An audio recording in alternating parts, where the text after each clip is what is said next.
Hello, I haven't been on in a while and thought I should get on and update you guys to where I'm at right now in my journey with my husband, who's like really very emotionally immature or a narcissist. And let me just kind of reiterate some things that I've learned the past year that have really helped me. The first was about staying in your core self, which I learned from the Marriage Recovery Center out of Seattle. Is really has been really helpful. If you guys want to check them out, just Marriage Recovery Center, Dr. Hawkins, really helpful. And so I learned from I went to a marriage retreat, and I learned about the core self, which is basically to stay when you're in your core self. You're calm, you're curious, you're convicted, you're caring. And to realize when you make the shift out of your core self, and when you make the shift out of your core self, or when you are talking with another person and you see that they've made the shift out of their core self, not to stop, to don't engage in a conversation anymore, because you're not going to get anywhere. And that's what happens, especially with a narcissist, is that you are not in a conversation with two people in their core selves with a narcissist. Like I realized when I went to this marriage retreat, I was like, oh my goodness, my husband lives in what they call the courtroom, or like outside of the core self. And the courtroom is basically your accusatory, your case building, your blaming. What else is there? I'm trying to think of, I do have it in front of me, sorry. I have, it's this little diagram right here.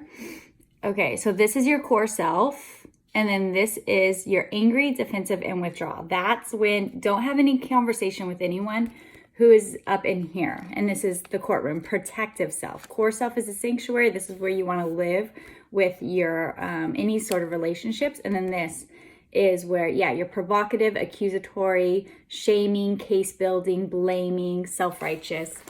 Just don't do it. Don't do it. I've realized I don't defend myself with my husband anymore. I just completely disengage. And with that being said, I don't think I've said it yet, but I went no contact for like going on 2 months now. So we are no contact right now. We're still married. He doesn't live here. He hasn't lived here in a while. I'm working on myself. I go to this thing. It's kind of like a Celebrate Recovery at the church, but it's a regeneration.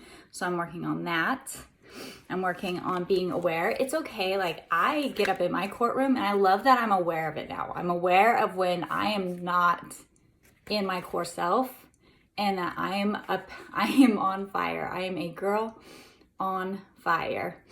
And it's okay to withdraw, to say, okay, I'm sorry, I'm not in a place that I can have any sort of conversation, and to retaliate and kind of put your thoughts together and to really just look inward of what am I needing, which brings me to my next thing.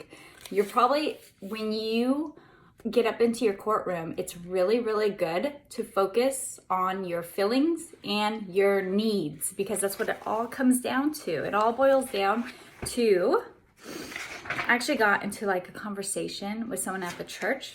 I don't know if you'd call it a conversation, but I left really upset. And so then I went home, and I love. This is, okay, another good thing. So Marriage Recovery Center.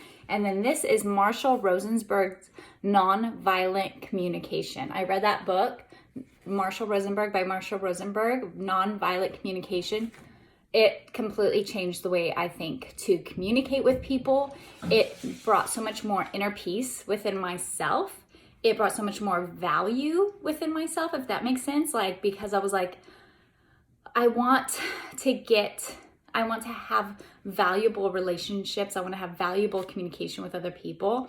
And Marshall Rosenberg helped me see how to get it, which is really talking about your needs. So when I'm upset, when I feel myself shift into the courtroom, I'm ready to attack, defend.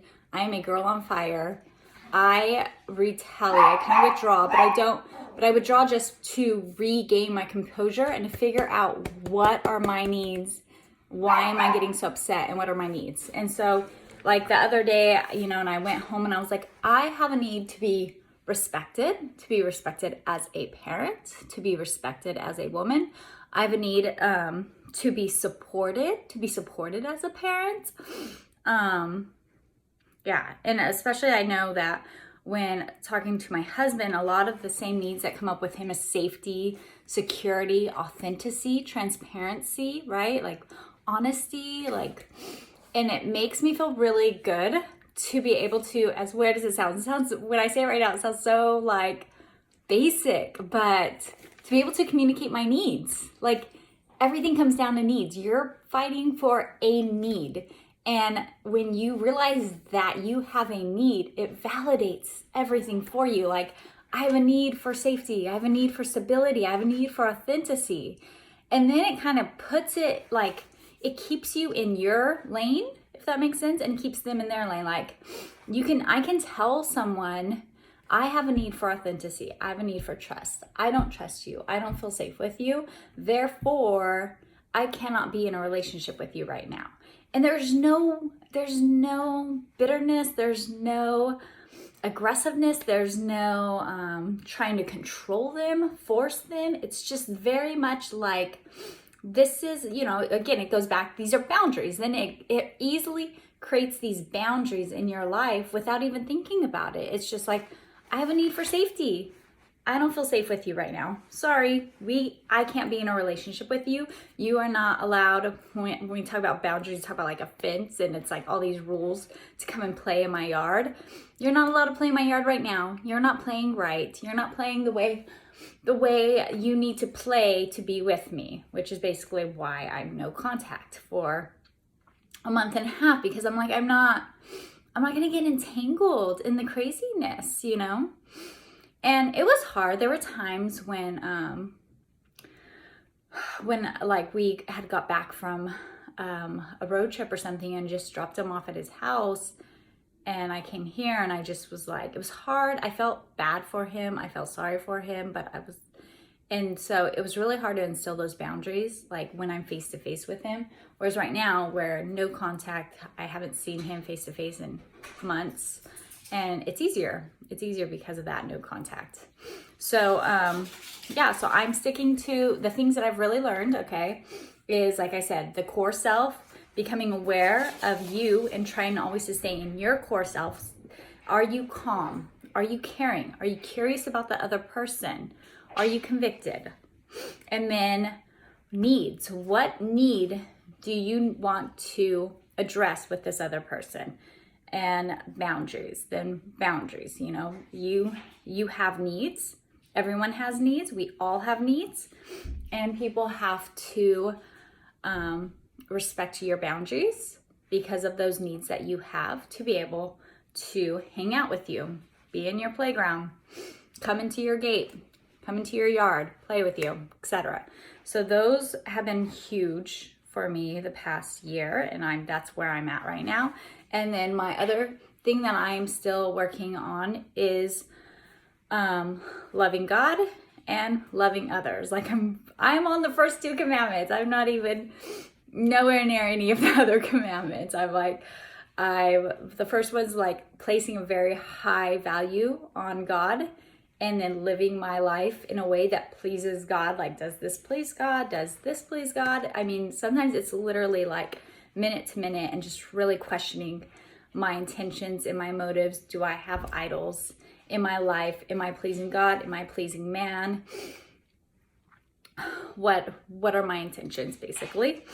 So, and that has brought so much peace to me too. And I feel like it kind of all goes together for me. It's like, it's having this personal relationship with God. It's focusing on what I can control, which is my day and my thoughts.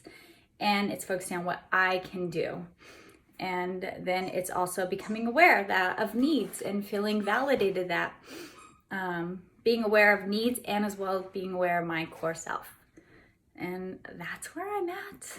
This is a journey. This is a very long journey for me. Sometimes I'm like, I'll look back at a video and I'm like, what did I say in that video? Gosh, who knows where I was at during that time.